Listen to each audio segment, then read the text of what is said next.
Oikeastaan se on yllättävän rohkea. Minä vähän ajattelin, että se lähtee ihan oikeasti karkuun. Joo, se oli vain niitä happireissuja teki, kun se kävi sun luona. Se oli sitä, että se haki voimia, mutta kuten näin, niin sitten Niin, nyt riittää. loppuun kohti rupeskin paukkuja tulee lisää. Ja sitten rupesi oivaltaa, miten hänen pitää toimia ja mitä hän tekee. Ja siinä vaiheessa nyt sitten, niin mä sanoin, että sitten keskeytettiin, kato, seuraava vaihe, että olisi käynyt nappaamassa. Se oli hyvin jo siinä, joo, jos me oltaisiin jatkettu vielä muutama minuutti, niin se olisi napannut. Ja ei anneta sille niin paljon uskomuksia itsestään. Se on kuitenkin, kun tossa jos se saa, niin se kuvittelee, kun oikea karhu tulee vasta, kun mä viimeksi tuon hoitelin, niin mä hoidan sen nytkin. Ja sitten ettei saa tassusta. Et se olisi kuitenkin, jos se olisi ottanut kiinni, niin sitten just tuolta takajalasta käynyt napsimassa. Se on ihan jees. Nopeasti naps ja väistö, naps ja väistö. Silleen osa noista koirista, joilla niinku rohkeus on sitä tasoa, niin ne tekee. Ne tekee sen nallen olon aika epämiellyttäväksi sit jo, että se tulee jo karhun hermostumaan. Joko se ottaa sellaisen spurtin ja lähtee pois, tai sitten se rupeaa puolustamaan itseään enemmän. Mutta hienosti sun koira niin kuin toimii. Ja se on tosiaan vaan, että sitä kautta, että sitä rohkeutta ihan niin paljon ei ollut, että se piti aina se happikierros tehdä. Mutta näitä on välillä aina hauska, ne tekee sellaisen pienen ja sitten taas jatketaan. Ja taas, mutta se ei lähde kauas karkuun, niin kuin näin, ei se lähtenyt niin livokkaan. Siinä alussa se järkytys oli, joka sitten vähän aikaa mietti, että ei saamari, nyt on paha rasti, että mitäs tehdään. Ja sitten tämä kiinnostus alkoi. Minulle että se on heti ensimmäisenä joku liikkuvat sinne. Ei, kun se oli sijaistoiminta. Se näki sen jo heti. Se jo näki saman tien sen vilkas kerran, mutta sitten se rupesi huuhailemaan, nuuhkimaan ja tekee kaikkea muuta. Sen takia kun se meinasi, että nyt on paha tilanne, että hän selviää tällä, että kun hän on hiljaa tässä ja vähän tekee omia askareitaan, niin jos tuo karhu menisi toiseen suuntaan.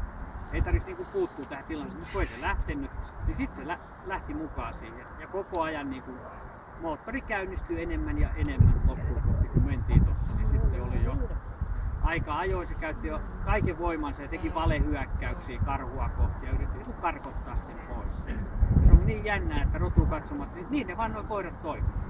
Että tuo villakoirakin teki valehyökkäyksiä äsken tuossa pitkään ja kiersi taakseen ja teki vaikka mitä.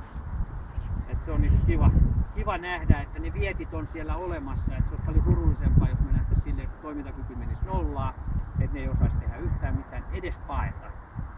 Että näitäkin aina tulee välillä koiria, joilta puuttuu se kokonaan. Tai sitten puuttuu sellainen kuin pelko. Ja monet sitten aina mulle että joo, se oli niin rohkea. Mä sanoin, että ei se rohkea ollut, vaan se oli ihan suorastaan tyhjä. Ja näitä on oikeassa elämässä käynyt näitä juttuja. Tuon Ilomantsista metsästäjät kertoi mulle, että niiden Norjan harmaa, mikä oli hyvä hirvikoira, niin se meni suoraan karhun luokse haukkumatta mitään metsässä. Karhu tappoi sen siinä. No, se meni vaan, että katon Nalle, että mä olen Pekka, kukas sä olet? Eli niitä on harvassa koiria, joita puuttuu. Ne vaan menee, ettei ole mitään pahaa mukaan olemassa maailmassa. Ja puuttuu se pedon pelko. Mutta kyllä täällä se löytyy. Kun se näkyy, että ei nyt ollutkaan niin kiva kaveri vastassa tuossa. Ja niin kuin tuosta hajut ja muuthan se otti voimakkaasti, niin kuin näet tuossa.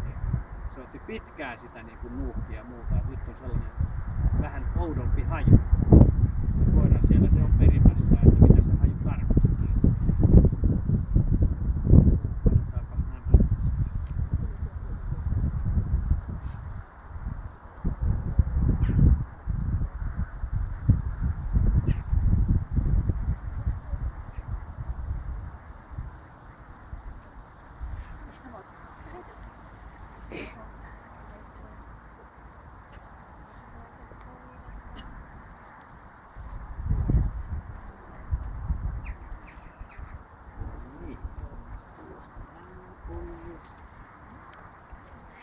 Kyllä se on harmistella. Hieno koira. Kun se on käyttämään nenänsä, niin se on siinä. Eilen oli just puhe, että mä sanoinkin, että jos koirat sais valita noista hommista, niin kaikki mikä tuohon nenänkäyttäjän jäljestämiseen liittyy, niin ne harrastukset koirille kelpaa. Sitten nämä kaikki istumaahan pompiin jutut, niin ei ole kyllä koirien mieleen, vaan ihmiset niitä tykkää. Sitten näitä sirkustemppuja. Mä sanon, että ne on sirkustemppuja. Ja se on hienoa. Suomessa on paljon hyviä kouluttajia, jotka osaa niitä juttuja tehdä, mutta ei ne kyllä koiran mieleen. Jos koira saisi valita, niin kyllä se ei ensimmäisessä olisi loikkumassa yhtään mitään. Sitten pitäisi olla koiralle jotain hyötyä, nenänkäytöstä on. Ja se on sellaista mieluisaa puuhaa tuolla metsässä ja joka paikassa. Meillä on ihan kilpailu, kumpi pääsee, kun ylitän nenäkin. Kumpi pääsee tekemään. Mutta kyllä tällaisetkin on ihan hauskaa käyttää, vaikka ei sitä niinku liity, eihän ne tarvii tämmöistä sinällään mitään. Ei. Ei niinku mitään semmoista ongelmaa tarviikaan löytää. Ei. Ihan kiva jollain tavalla tietää. On, ja kyllä suuri osahan omistajista oppii lukea omaa koiransa vähän lisää. Se on se suurin anti, mitä tästä saa. Ja sitten se, että oikeasti jos tällainen tilanne tulee, niin tietää, että tuot sen karhu sun luokse ja haukkuu sun jalkoja takaa ja houkuttelee sen pedon. Että aina kun sä siirryt, niin koira on aina sieltä. Tuolla on ollut silleen, että on jalkojen välistä aivan raivona huutanut. Ja niin, turvallinen sieltä huutaa. Jalostusta ajatellen hermolahtinen hyvän tietää. Jos on niinku superpehmosia, niin kyllä niillä on, että kuka niistä haluaa sitten ottaa vähän niin sanotusti matkan varrelle eväitä, niin kasvattajille etenkin, että jos täälläkin on oikein superarkoja koiria, niin se on helppo sanoa, että no eihän kollien tarvitse niin kuin karhuja, että se saakin pelätä. Eihän se nyt ihan silleen. Ei, kyllä sen aikaisi jotain. Tää on 4.3. Jo vähän pelkäsin, ollaan menty jo vähän liian pitkälle, että alkaa olla tavaraa liikaa päässä, mutta ei varmaan rakennettu. Tehdään se siitä.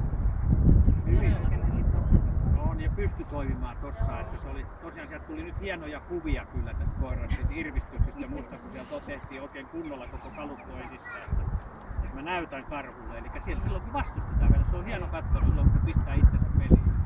Mä tulee Facebookiin meidän sivulle ja kaikessa, että sieltä saa sitten vapaasti. Hyvä. Sitten Tulee piiloksia. ai niin, Beagle-poikia.